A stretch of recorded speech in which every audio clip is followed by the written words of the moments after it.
Hi, I'm Edie Watson, and I'm an Alien Buddha Press author, and I'm here today to talk with you about some of my favorite pieces in the Alien Buddha's Best of 2025 issue, which I have been devouring.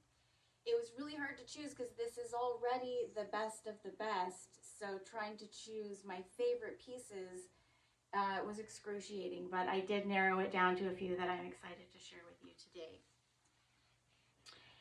It is cold AF in Texas. Actually, I'm lying. It's like 50 degrees, but I'm cold, so that is why I'm wearing a scarf and this narwhal hoodie.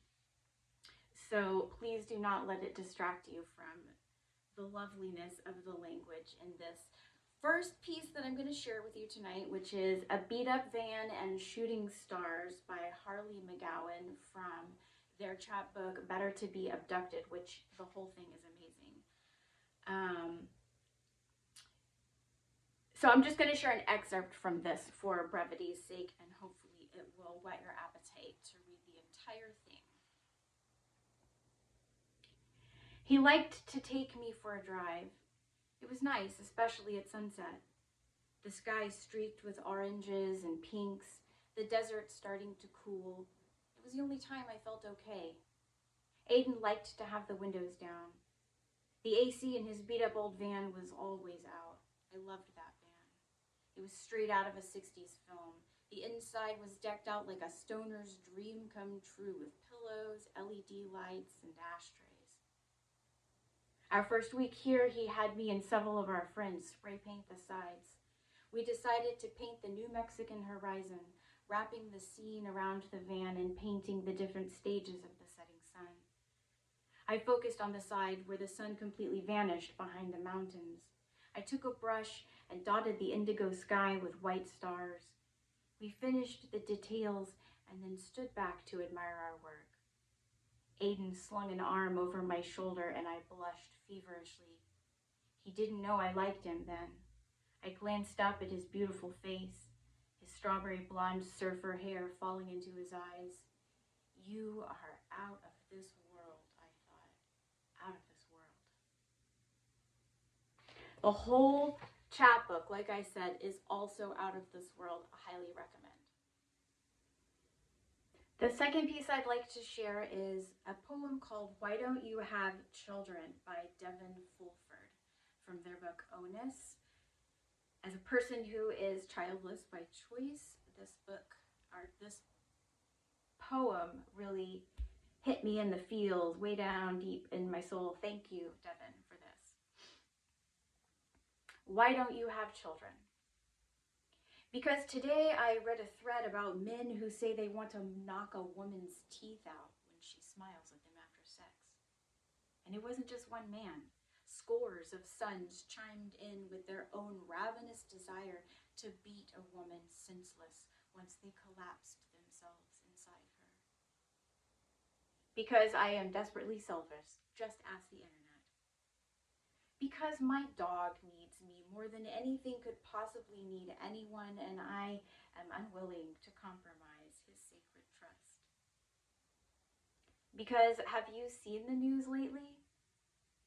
Because the cost of living in Colorado on a university salary is scarcely sufficient to pay my mortgage, clean my teeth, feed and medicate my dog, tire my car, grocery my fridge, gas my pump, hair my cuts, remain hole free in my clothing, face my lacquer, and become friends with my own play. Because fucking can just be for fun. Because how can I conceivably pencil in a brand new life into this very old one? Because generational trauma ends here. Because it doesn't just end due to my kindness, my gentle empathy toward my offspring, or the warm parenting my friends assure me I would assume upon spawning. Because a body alone is sometimes the only body worth living. The next piece I'd like to read is a poem called In Hollow Bones by Christopher Grosso from their book, Kinked Existence. Airport baggage handlers do not speak of guilt. The metaphor is too burdensome on the back. Besides, they know what is in your bags. Without even looking, they know what you've stowed, sex toys on a business trip. They know why. Undeclared fruit, they can almost taste it. Conch shell from a protected beach, they can hear the ocean through the bag. And they don't judge. They simply move the bag from conveyor to cart to plain belly. They leave it in the belly. Let you carry it. Let you carry it up and away. The hollow bones of a plane filled with your you. Take flight. Carry your bags and your metaphors somewhere else, they say, just not here. We know bags. The bags don't stop coming, day and night, relentless. We do not speak of that. The next piece I'd like to share is a piece of short fiction called The Art of Selling by David P. Staggs from their book, All That's Real is the Money and Miles.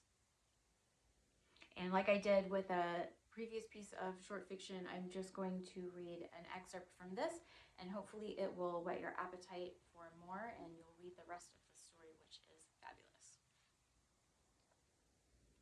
You sell like shit, Yamata chastised me down the emptiness of I-64, south from Louisville toward Evansville, Indiana. I didn't respond right away. I wasn't sure how to respond, if I'm being honest. What do you say to Yamata when he's criticizing your ability? We had 120 miles in Yamata's Chevy, and I didn't feel like getting lectured for the 2 hours. Where you learn to sell, Yamata implored. Dallas, I replied, and Yamata scoffed. He looked over at me, ignoring the road he's supposed to be watching. That's why you sell like shit. Dallas always sells like shit. I bit my tongue. He was the veteran. He's supposed to be allowed to say what he wants to say. That's the rule. My job was to listen and be respectful and abide by the code. The damn code. Omerta for our league of carnies and conmen. Yamata turned his eyes back towards the road, and I turned to get a good look at him. He was Japanese. He had a big head that was shaven except for a ponytail on the center of his dome. He was not what one would call aesthetically pleasing, but he fit the mold the South liked, ugly foreign heels they could boo. Selling is an art, Yamata continued, and I realized then that I was not going to get out of this 120 miles without a lecture. I sighed and settled into my seat. Reaching between my legs, I pulled out a can of Pabst. Yamata held out his hand expectantly, and I popped the top and handed it to him before fetching my own. He took a drink and scrunched his face. He was, thankfully, only going 65, which was miraculous, considering he loved going closer to 100. I took a drink from my own Pabst and waited for the follow-up to selling being an art. The follow-up didn't come. Instead, we rode in silence. No radio, no conversation, just the sound of tires against pavement and the rush of the wind against the Chevy. I just wanted to say a little bit about why I love this story so much, which is what I love about all of flash fiction in general is I love the economy of language, and also by what's unsaid. I love to be trusted as a reader to fill in blanks on my own, and but like selling is in this story, that is also an art form, and I just think that this story really masters it, and it was such a fun read with a lot of unexpected turns and interesting characters. And for me, a story is about a moment of a shift or a change taking place within a person or within a situation, and that is perfectly encapsulated in this story, and I really enjoyed reading it. So thank you, David P. Staggs, for writing it. The final piece I would like to share is Empty Grave by Samantha Slaven. Hope I'm saying that correctly. From their book, The Squared Circle Human. A hole going 6 feet deep. My future resting place, dug in advance, always prepared. I look forward to the long rest, to joining the departed souls of the past, to stopping turmoil and hurt. You, however, will be missed. I'll miss the brick wall we used to stop near, our conversations about the mundane, paying bills on your laptop, eating wings at local haunts.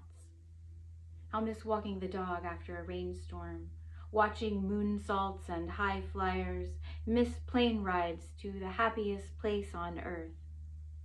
I'll miss the love we shared, the parking lot pickups, the drives to get groceries, the fights, the kisses, the hugs, the snoring alarms.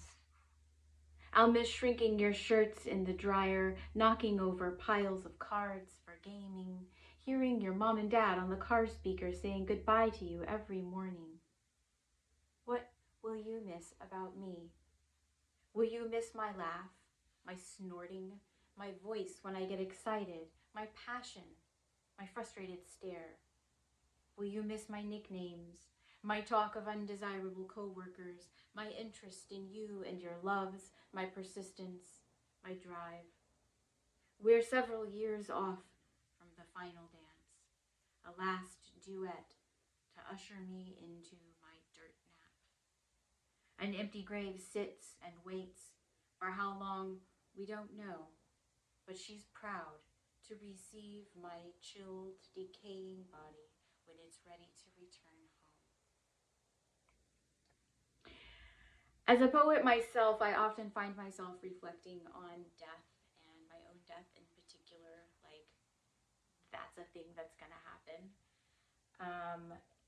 And so I related to this poem in some ways, and I also really appreciated how a whole relationship is knit out of the little mundane things that we so often take for granted, or maybe even find annoying about a person or people that we share our life with.